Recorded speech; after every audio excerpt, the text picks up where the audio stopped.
Des champs de tournesol à perte de vue, inondés de lumière, s'étendent au cœur aride du Sahel. Rêve fou ou mirage africain. L'image est saisissante, presque irréelle. On dirait un tableau vivant, une promesse de vie là où tout semblait condamné par la sécheresse.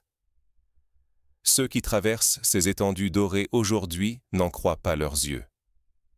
Les anciens murmurent que jamais, depuis la mémoire du premier puits, ils n'avaient contemplé pareille métamorphose. 100 millions de tournesols dressent leurs têtes dorées là où la pluie se fait désirer, où la famine frappe depuis des générations. Imaginez, 300 000 hectares de désert transformés en océan d'or, là où, hier encore, seuls les ronces survivaient.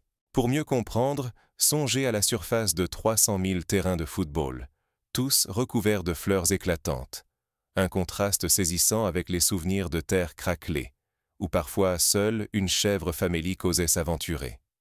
Sous le soleil implacable du Burkina Faso, ces tiges affrontent la malédiction du sol et de la sécheresse. Ce pari titanesque n'est pas qu'un exploit agricole. Il porte la promesse d'un futur où le Sahel nourrit ses enfants, s'enrichit, s'émancipe.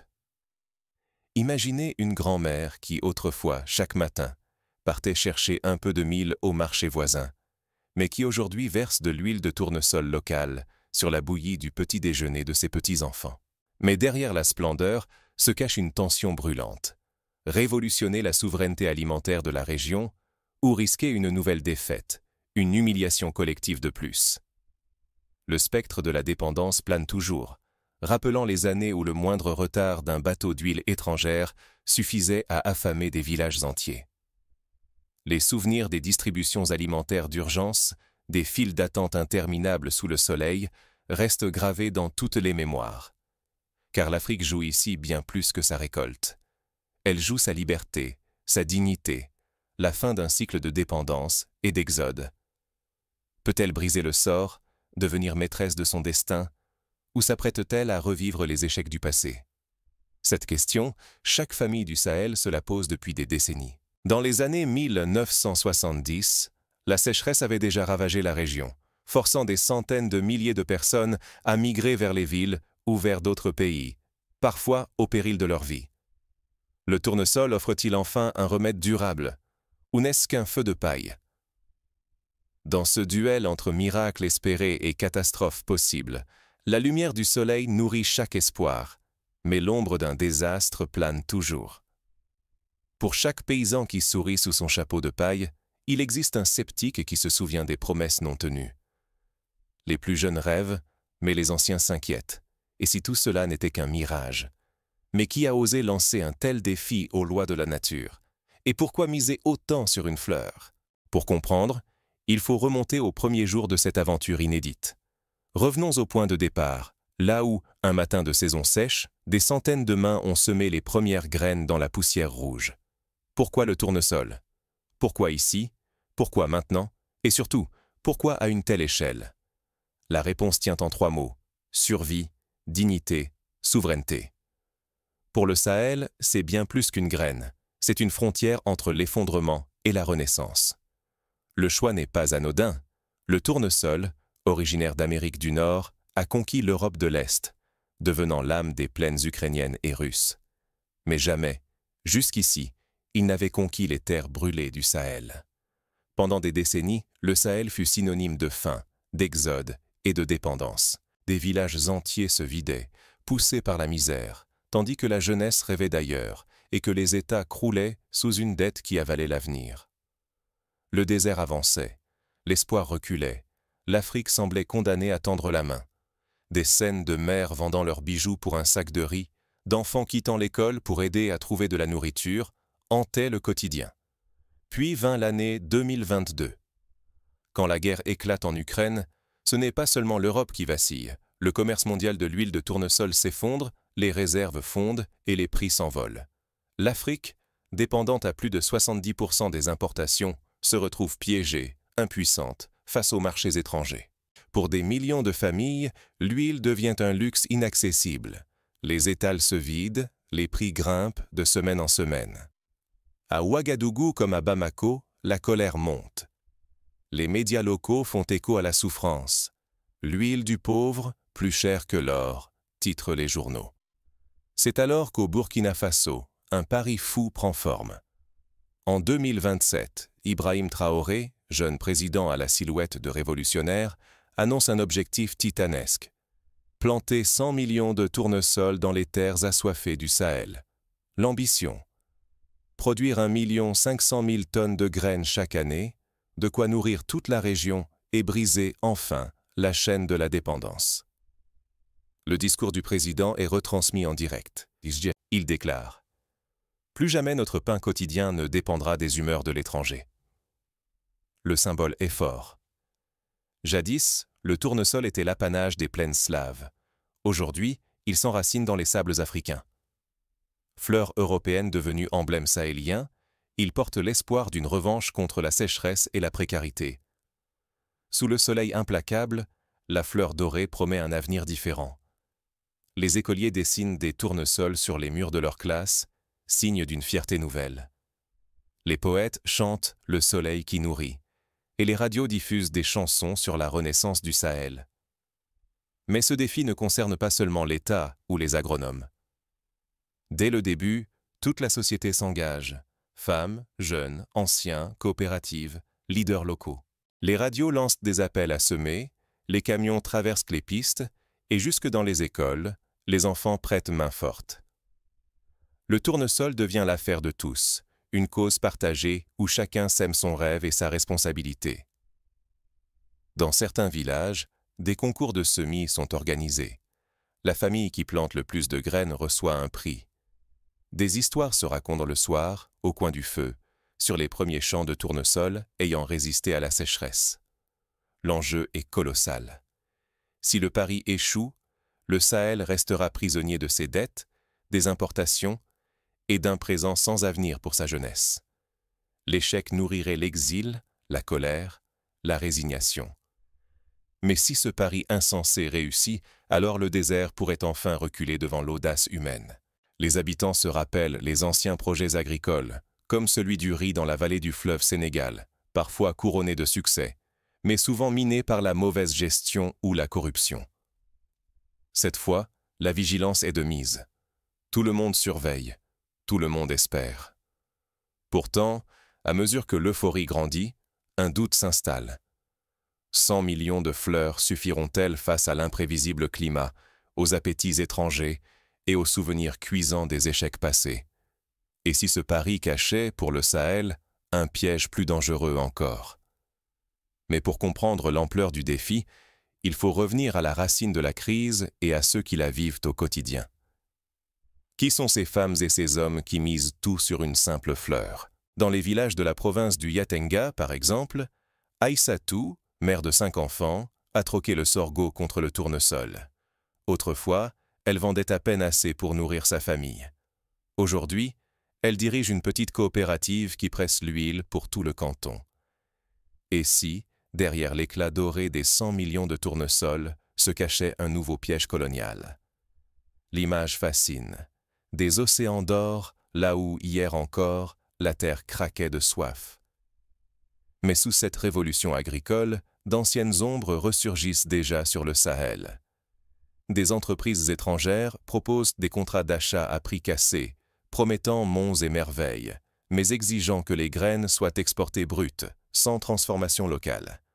La région porte les cicatrices de tant de rêves brisés. À chaque fois, un projet lancé avec espoir finit englouti par la sécheresse, la corruption ou l'ingérence étrangère.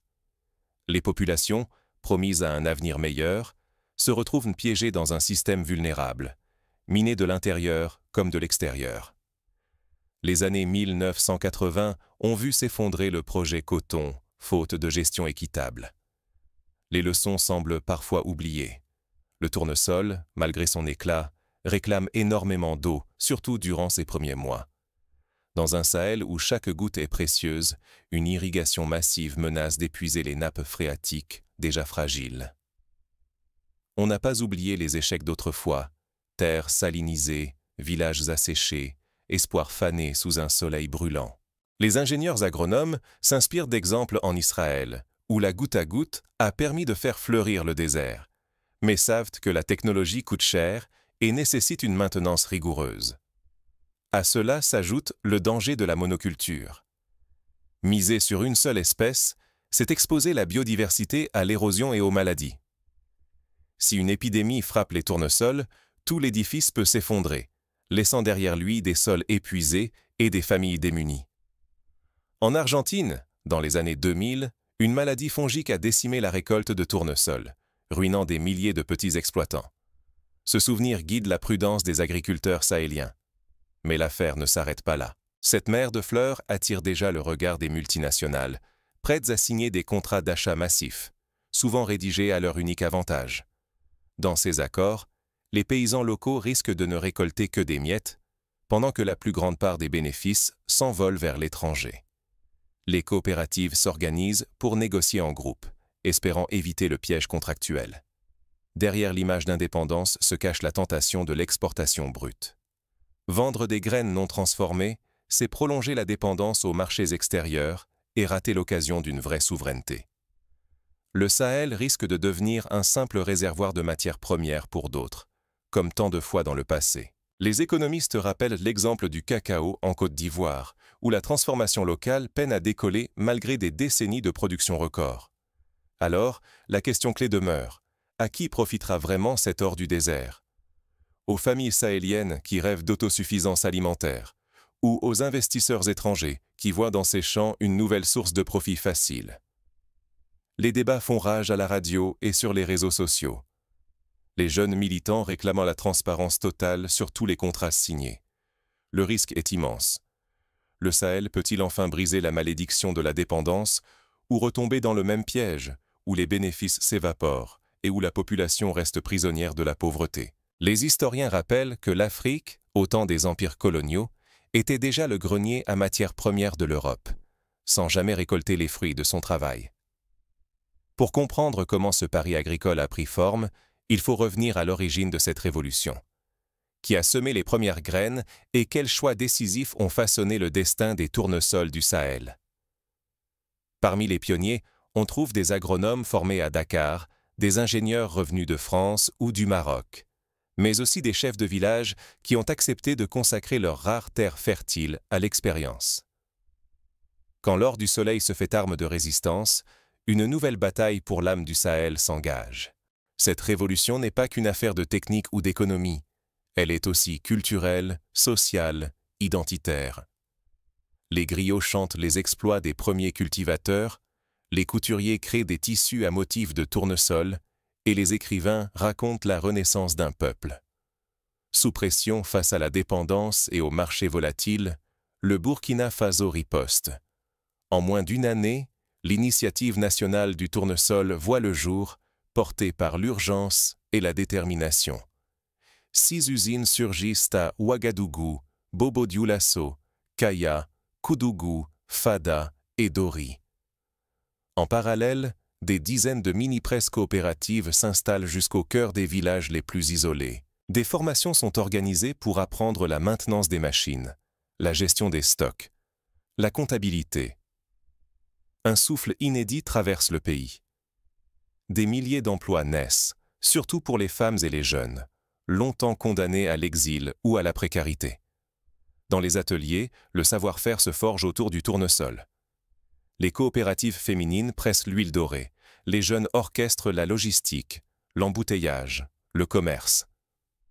À Dori, une jeune entrepreneur, Aminata, a créé une marque d'huile de tournesol désormais vendue jusqu'à Dakar. L'impact est fulgurant. En une seule saison, la valeur des exportations triple. L'huile de tournesol burkinabé s'invite d'abord sur les marchés régionaux, puis internationaux. L'Union africaine applaudit. Les Nations unies relaient la nouvelle. À Ouagadougou, la fierté s'affiche. Le pays exporte désormais plus qu'il n'importe, une première depuis des décennies. Des cérémonies honorent les meilleures coopératives. La presse locale titre « Le Burkina Faso, champion ouest-africain de l'huile dorée ». Mais ce succès réveille les convoitises. Des lobbies d'importateurs manœuvrent pour saboter l'essor des usines locales. Des réseaux de corruption tentent de détourner les contrats, de gonfler les prix des machines, de trafiquer les quotas d'exportation. Les autorités se souviennent du scandale du coton des années 2010, où des millions de dollars s'étaient évaporés dans les circuits parallèles. La riposte s'organise. Des brigades anticorruption voient le jour, les contrôles se renforcent, la population s'empare des réseaux sociaux pour dénoncer les abus. On traque les marchés truqués, on lutte contre la concurrence déloyale, on démonte les campagnes de désinformation menées par certains médias étrangers. Des plateformes numériques permettent de suivre chaque transaction, chaque exportation, en temps réel. Pourtant, chaque avancée s'accompagne de nouveaux obstacles. Les premières pannes frappent les presses artisanales. Des retards logistiques ralentissent l'acheminement de pièces détachées. Certains partenaires étrangers imposent des conditions dures, cherchant à arrimer l'huile burkinabé au prix dicté par les places mondiales. Et toujours, plane la menace du climat. Une saison trop sèche et tout l'édifice menace de s'écrouler. En 2028, les pluies tardent, mettant en péril la germination dans le nord du pays. À chaque crise, la même question. Le Burkina Faso réussira-t-il à devenir une puissance agro-industrielle ou verra-t-il ses efforts laminés par la corruption, le climat ou la pression des géants étrangers? Les débats sont vifs au Parlement, dans les conseils de village, sur les réseaux sociaux. Les étudiants manifestent pour exiger une gestion transparente et une véritable redistribution des richesses. Pour l'instant, le pari tient bon. Les fleurs du Sahel résistent, les usines tournent, la jeunesse s'y emploie, l'espoir circule d'un village à l'autre. Mais tous savent que la route sera longue et les épreuves imprévisibles.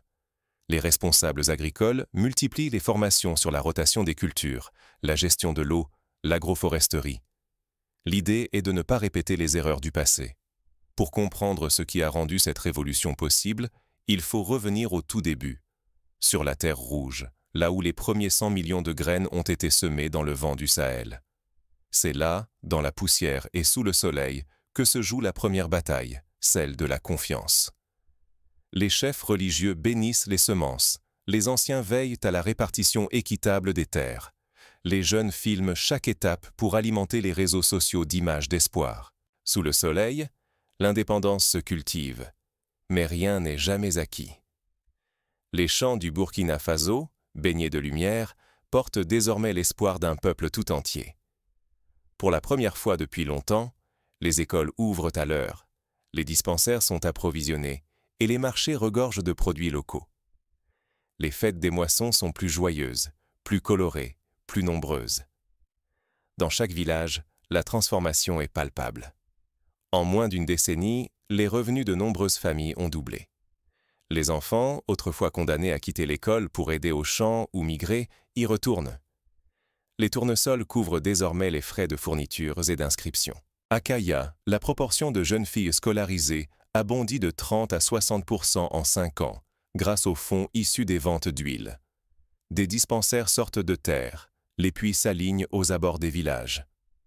L'argent de l'huile et des graines finance des infrastructures longtemps promises, jamais tenues.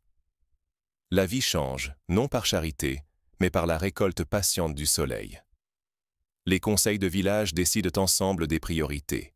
Un nouveau puits, une école supplémentaire, un centre de santé. Les routes, jadis impraticables, sont refaites. Sur les marchés, les femmes échangent leur huile, leur savon, des biscuits dorés, affichant une fierté retrouvée. La dignité revient, conquise à la force du travail collectif. Les coopératives investissent dans de petits camions pour acheminer la production jusqu'aux grandes villes. Au-delà des frontières, l'Afrique s'inspire. Le Niger, le Mali, la Mauritanie suivent la voie tracée par le Burkina Faso. L'huile dorée du Sahel attire les regards. Les acheteurs du Maghreb, d'Asie, d'Europe demandent des cargaisons. Des accords inédits bouleversent l'image d'une région autrefois synonyme de famine. La presse internationale publie des reportages sur le miracle du Sahel. Mais l'année 2030 apporte une première épreuve. Une sécheresse frappe sans prévenir. L'eau se fait rare pendant de longs mois. 15% des récoltes disparaissent en une seule saison. Pourtant, le système ne cède pas. Les coopératives se mobilisent, rationnent l'irrigation, sacrifient certaines parcelles pour sauver l'essentiel. La solidarité joue son rôle. Les pertes sont rudes, mais la famine n'a pas lieu. À Tenkodogo, la communauté partage les réserves de grains, évitant la spéculation et la panique. Ce miracle n'a rien de magique. Il est le fruit d'un tissu industriel et social ancré localement. Usines de pressage, groupes de stockage, caisses d'entraide, tout cela réduit la dépendance au marché extérieur et aux caprices des donateurs étrangers. Les villages ne subissent plus, ils réagissent, décident, s'entraident. La résilience s'organise autour de la diversification. Certains réintroduisent le niébé ou l'arachide comme culture secondaire. Mais l'équilibre reste fragile. La monoculture du tournesol menace la biodiversité, appauvrit les sols. Le succès attire la corruption. Contrats truqués, détournements, nouveaux notables avides de richesses. La concurrence étrangère, venue d'Europe et d'Asie, casse les prix. Et par-dessus tout, le changement climatique plane, imprévisible, capable de tout renverser en une saison. Les agriculteurs du Sahel échangent avec ceux du Brésil ou du Kazakhstan pour anticiper les risques et partager les bonnes pratiques. Le danger n'a pas disparu. Une sécheresse prolongée, une crise politique ou la résurgence de la dépendance pourraient tout emporter. Les récoltes, les emplois, la dignité, et jusqu'à l'espoir d'un Sahel souverain. Chaque saison reste un pari, chaque récolte, une victoire fragile. Les unions régionales mettent en place des réserves stratégiques pour anticiper les années difficiles. Avant de conclure, il faut résumer l'héritage de cette révolution tournesol et regarder en face les interrogations qui hantent encore le Sahel. Qu'a laissé cette révolution? Quelles menaces persistent et que peuvent espérer les générations à venir? Le Sahel a semé l'espoir et récolté la souveraineté. Mais le vrai défi commence à peine.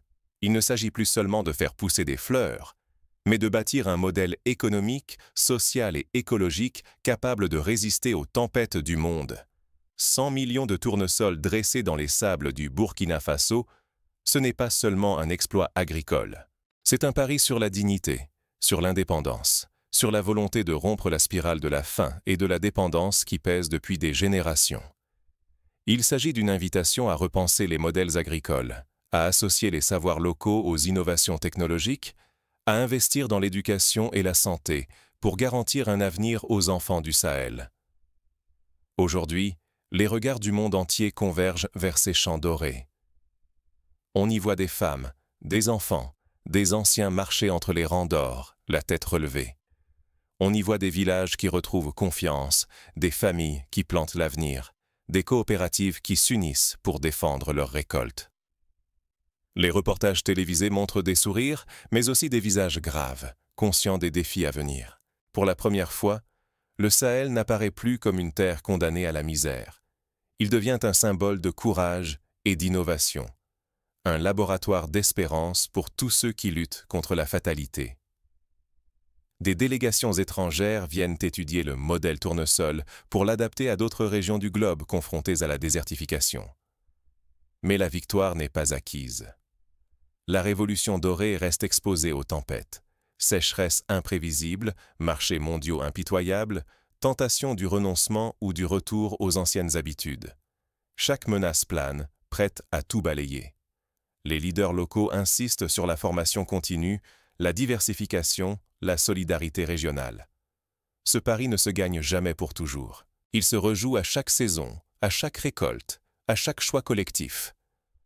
La prospérité, la dignité, l'indépendance ne sont pas des acquis. Elles se cultivent, s'arrosent, se protègent ensemble, par la vigilance de toutes et tous. Des réseaux de veille citoyenne surveillant les pratiques agricoles, la gestion de l'eau, la transparence des marchés. Derrière chaque graine de tournesol germe une question. Laisserons-nous le désert reconquérir la terre, ou ferons-nous du Sahel un symbole planétaire de résilience?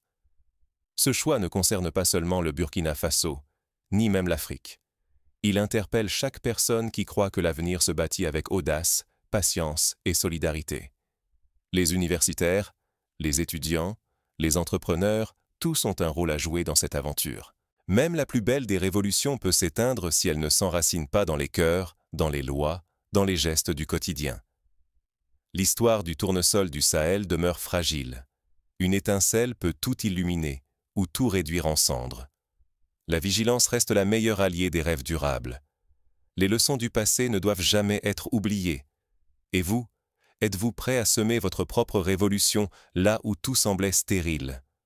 La promesse du Sahel n'est pas une conclusion, mais un commencement, car, au-delà des champs d'or, c'est dans les esprits et les mains que germe la vraie souveraineté.